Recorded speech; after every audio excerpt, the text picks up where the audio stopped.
তেলাকুচা গাছ একটি উপকারী উদ্ভিদ।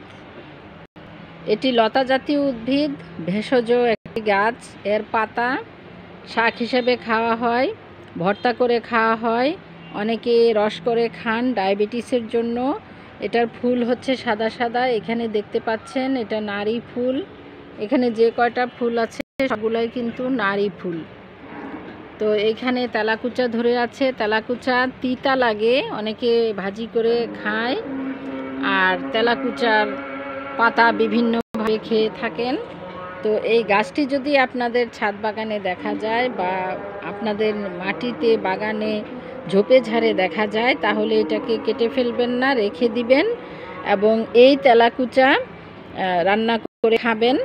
এই তেলাকুচার পাতা রান্না করে খাবেন এবং পাতাগুলো খুব উপাদেয়, খেতে লাগে।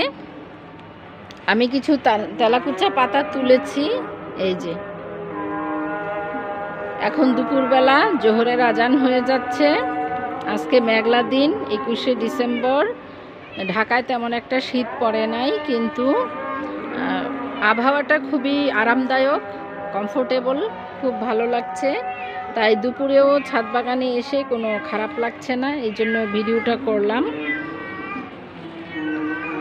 এটি অনেকে বাসায় লাগিয়ে থাকেন ডায়াবেটিসের জন্য, আপনারাও এটিকে বাসায় লাগাতে পারেন।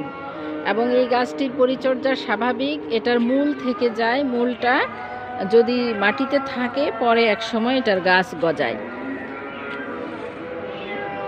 এই যে দেখছেন তেলাকুচা গাছ আমার একটা গাছের উপরে হয়েছে, সজনে গাছের উপরে, অনেকে বলে সজিনা, মিরাকল ট্রি, ম্যাজিক ট্রি। এই সজিনা গাছ অনেক উপকারী, তার উপরে হয়েছে ভেষজ তেলাকুচা। তো বন্ধুরা ভালো থাকুন, তেলাকুচা গাছ বাসায় রাখুন এবং এটা কাজে লাগান। আল্লাহ হাফেজ।